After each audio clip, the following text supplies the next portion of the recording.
25 Saturday Night Slam is getting underway in 5, 4, 3, 2, 1.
Participant number 2, ladies and gentlemen, Mikey Moore, getting a great reception from the fans here at Monticello High School.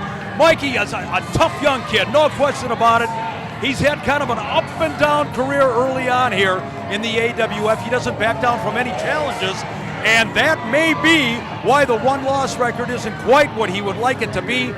But in terms of pure guts and determination, you're not going to find a more game competitor than Mikey Moore. What a feather in the cap it would be for Mikey if he could be victorious here in this three-way dance against Craven Knight and the man that we're going to see in just a moment, Diablo John Johnson.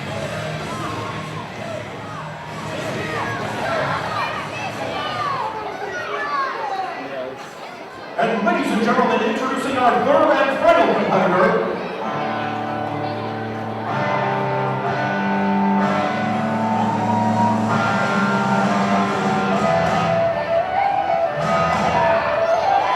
He hails from Boston, Massachusetts. He weighs 255 pounds. Ladies and gentlemen, Well, that is a monstrous individual, Diablo John Johnson, making his way to the ring. 255 pounds is the way he was introduced. I gotta believe the man goes at least 270, 280. He is, oh wait a second, here we go. Just that quickly, Johnson goes after Mikey Moore on the far side of the ring, ladies and gentlemen, and Craven Knight very, very wisely bails out. He's gonna watch Johnson do a number on Mikey Moore. Mikey Moore here, we've seen him against John Johnson in an AWF ring before, haven't we? As I said at the outset, but you were busy attempting to introduce the competitors. Attempting? Give me some more credit than that, pal. All right, you were sort of attempting to introduce the crowd. Look at Johnson! The referee is distracted by Craven Knight, and Johnson choking the life out of Mikey Moore. Mikey Moore Moore wearing that Monticello Magic jersey. Is this kid still in high school? He's not in high school. It's school spirit. Have you looked around to see where you might be tonight? Do you have any idea?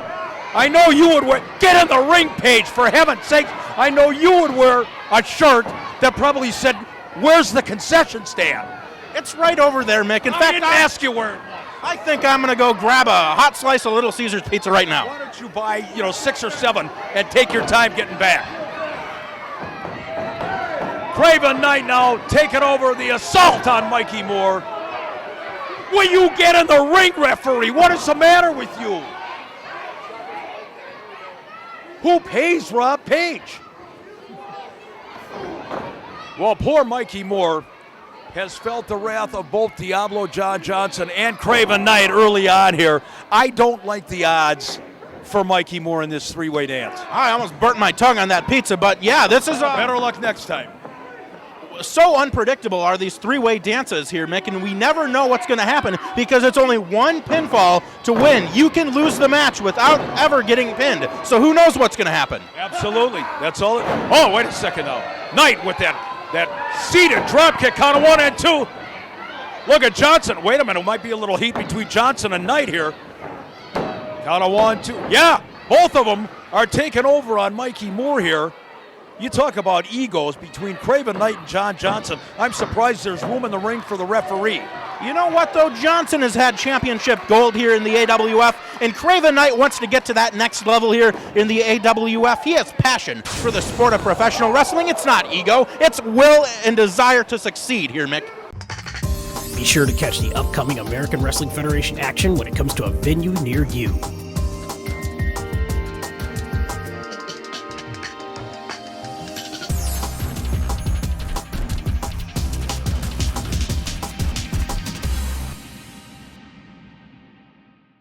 Big knife edge chop there into that sternum, the exposed sternum of Mikey Moore all the way across the ring with authority, with velocity. Watch this now, clearly doubled. Oh my word.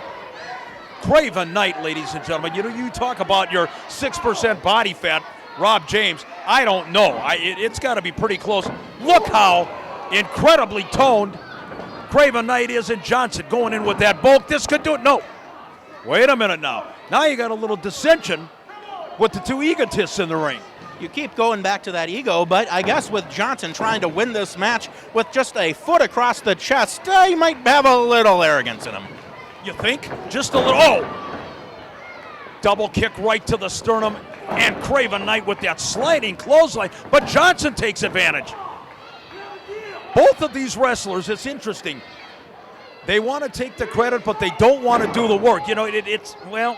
That's what you get, again, when you've got arrogance and conceit. We just heard Craven Knight say that he and Johnson had a deal going into this. I think Craven Knight starting to get a little frustrated that perhaps Johnson isn't carrying his end of the bargain in the deal. Imagine that, a guy like Diablo John Johnson, a straight-up guy like that, making a deal, a swerve job, if you will, with another competitor. Imagine that. How dare you question the integrity of a guy like John Johnson, and professionalism just oozes out of his pores. Speaking of oozing out, how many pepperoni did you have there? Ooh. Oh my gosh! Well, Johnson had about enough. Wait a second, Mikey Moore counted 2. Wow. Johnson clothesline Craven Knight to Mars, and now we got a double clothesline. Craven Knight and Mikey Moore. No, there's no friends. There's no allies in this ring. Absolutely not. And Mikey Moore, look at the intensity off the ropes. Oh, what a maneuver! Tremendous tilt-a-whirl head scissors on the part of Mikey Moore. Sent Craven Knight sprawling all the way across the ring. Look at this now. He's got him in that crucifix pinning combination. Count it to Johnson from the outside. You know, I almost thought Mikey Moore, in exchange for taking the night off at the deep fryer at Burger King, got a victory here in the AWF, but I guess it wasn't to be right then and there. No words, ladies and gentlemen. No words. Watch this now. Look at Johnson. He is so tremendously powerful. Moore trying desperately. Look at this. Craven Knight from the top with that missile drop kick, and the big man. Johnson goes to the outside again. Again, I want you to explain to me. You got Diablo, Spanish. You've got Johnson, Swedish. I don't get it. What is he? 6, 7 things mixed in? Or is he a Sybil? Sit down for a cup of coffee sometime with the guy and maybe get to know him a little bit better. No, thank you. Count of 1, 2, Mikey Moore. Wow. You know, you've got to, even you have to give Mikey Moore credit. This kid is hanging in here against insurmountable odds right from the get-go. He could very easily be the one to pull it off right here. Why did you have to qualify that with the even you part? I gave Mikey Moore some credit earlier tonight, and a victory would be very, very good for his status here in the AWF and perhaps moving up the ladder. Moore puts the boots up. Craven Knight runs into the boots of Moore. Watches. Oh, good grief! That tornado DDT from the ropes, and that could do it. All Mikey Moore has to do is roll over and cover. That's it. Count of 1, count of 2. Oh man. Wow. An eyelash away from beating the odds. Absolutely right. Mikey Moore needs to capitalize, but look at John Johnson ominously coming into the ring. Johnson with that spear took out both wrestlers. A brilliant move on the part of the Predator, John Johnson, who awaited his opportunity. Take a look at this. This isn't good. Oh, God. Oh, man. He broke the kid's neck. Johnson. Johnson wins it.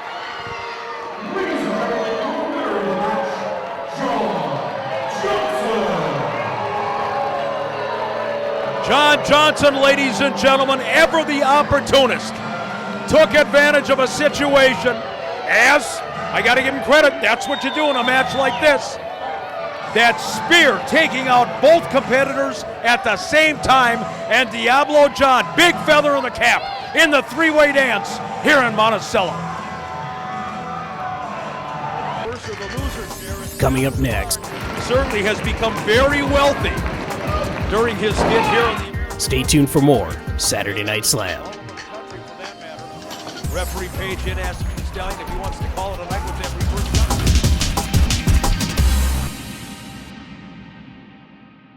The following contest is scheduled for one fall. Introducing first, from Roseau, Minnesota, he weighs 227 pounds, Sammy, the Bulldog Savard. I don't need no stinking music to walk to the ring. I tell you, as I've told you every week, ladies and gentlemen, those of you longtime wrestling fans who go back to the 1980s, remember a man by the name of Mad Dog Buzz Sawyer. Well, I'm telling you, he was separated at birth from the man you're looking at right now, the Bulldog Sammy Savard. Dangerous, unpredictable, scary, straight ahead, tough guy. That's the Bulldog Sammy Savard. He's got that length of chain that thankfully he hasn't picked up yet and swung in the direction of our announcer, DJ Draper, or referee Rob Page for that matter. Look at Savard. Look at him now. Seriously, all that's missing is the bone of the doghouse, I guarantee you. This is the real deal. He's got that chain in his hand, and now here we go. Here's where he gets to be his most dangerous.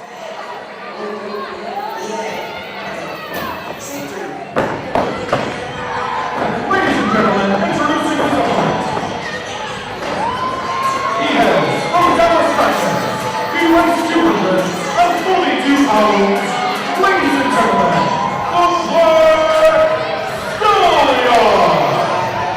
You know, you surf the internet, you look over wrestling results from around the upper Midwest, and 9 times out of 10, the Black Stallion is going to have his name listed on some card for some promotion somewhere. He's that much in demand, and certainly he is a player here in the AWF, the American Wrestling Federation. But in the person of Sammy Savard, I'm not sure that the Black Stallion is going to be exactly waltzing in the park tonight. These two are no strangers to each other. They don't like each other. It borders on pure hatred, DJ Draper. Sammy Savard almost hit me with that chain again, Mick. I know, and he's not going to get paid until he does. Waiting for the signal for the bell for what promises to be more of a nuclear war than it does a wrestling match, ladies and gentlemen. The Black Stallion and Bulldog Sammy Savard are going to tear this place up. I guarantee it.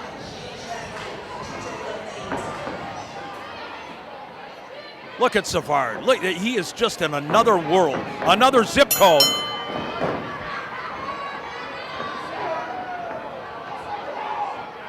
The Black Stallion and Sammy Savard, ladies and gentlemen, two mainstays on the wrestling scene here in the upper Midwest. And Savard giving the referee, Rob Page, a little bit of heat right from the get-go. I think that hookup, that collar to elbow, might be about as scientific as you're going to see this matchup get. Well, with someone like Sammy Savard, my own personal feelings toward the way he's treated me notwithstanding, tremendous talent in that ring, no-nonsense competitor, taking on someone like the Black Stallion. What an interesting matchup. Well, let's face it, your situation with Sammy Savard is quite interesting as Savard does a number on the Black Stallion. You were sucking up to Sammy Savard. You were lacing his boots. You were carrying his bags into the arena, and he turned on you. He realized that you were, in fact, the suck-up wannabe that we know you are. You know, just because I'm impressed with someone's talents in the ring doesn't mean I'm any of those things you so dastardly just described me as. Big body slam on the part of the Black Stallion. I tell you what, you don't want to ruffle this guy's feathers. I'm talking about the Stallion. He can brawl with the best of them. He has a mean streak in him, a mile long. As of late, he's become a tremendous crowd favorite here in the AWF. And I guess, for heaven's sakes, you'd be a crowd favorite if you were in the ring with Savard. Well, look at the Black Stallion trying to get the cheers of these wrestling fans here in Monticello. What do you mean by that remark? Watch this now. Oh my God, dropped him on the back of his neck. Wow, what do you mean, these wrestling fans? Why do you say it that way? Because these people are just the lack of education about the sport that you see in each and every one of these people here when they cheer someone like the Black Stallion, when you have a perfectly talented individual in that ring like Sammy Savard. I just don't understand it. Big side breaker with authority by the Bulldog Sammy Savard. I've said it so many times, Savard, he comes into that ring, he is absolutely spaced out. He's somewhere else. Be sure to catch the upcoming American Wrestling Federation action when it comes to a venue near you.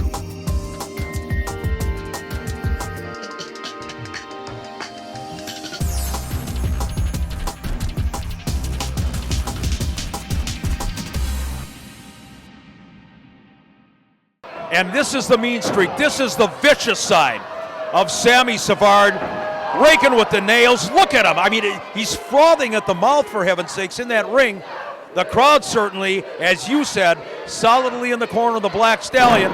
Big body slam. Savard. Count of one. Nope. Lateral press, but no leg hooked. Both of these men evenly matched as far as size is concerned. Savard may outweigh the Stallion by a few pounds.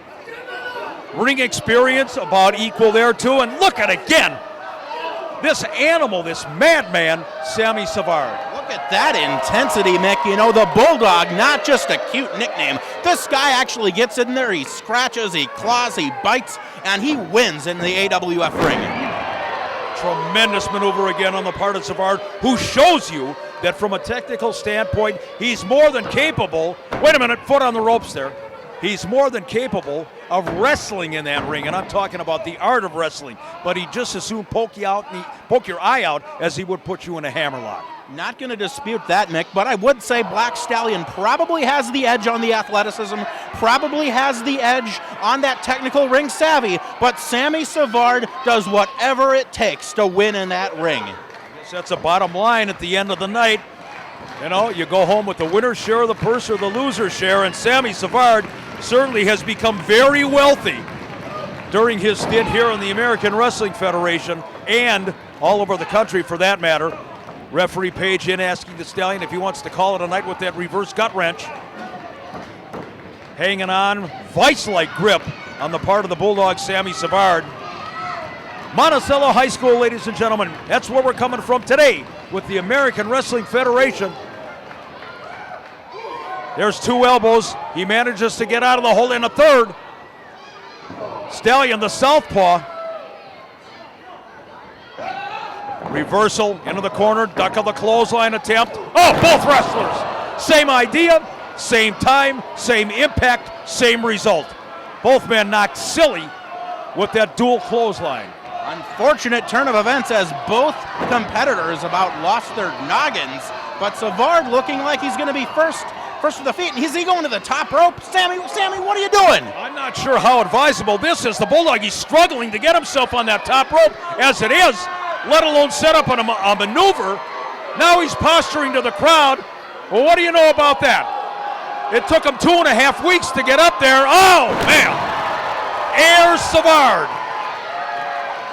I can't believe it. I don't know what he was thinking. Maybe he wasn't. Maybe he isn't all what I thought he was.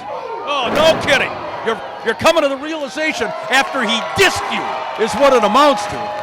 Your fan club, How dare you Philip. question my motives? I question everything about you, except how many times you go to the hot dog stand.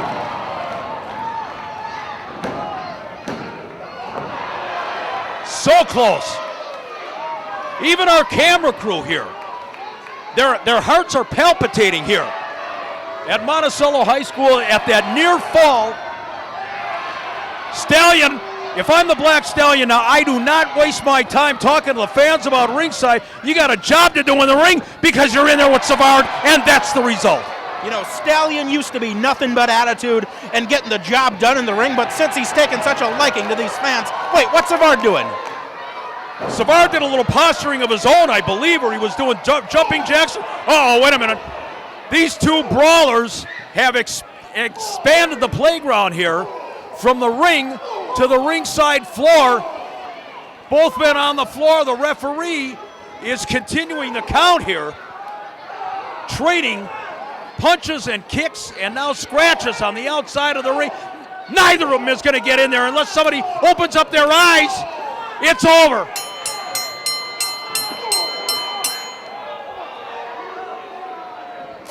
Neither wrestler paying attention to the cadence of referee Rob Page. Both wrestlers have been counted out. Come on. They absolutely will not stop the Stallion. Oh, boot right to the midsection. Into the guardrail. I'm ringing this bell, which is the silliest thing I've done all night, besides agree to commentate with you again. You knocked over my mountain. You sit still. Both of these wrestlers taking it to the back, ladies and gentlemen. Black Stallion and Bulldog Sammy throws him to the floor here at Monticello High School. Referee Page better get his scrawny physique out of there. He'll wind up on a gurney.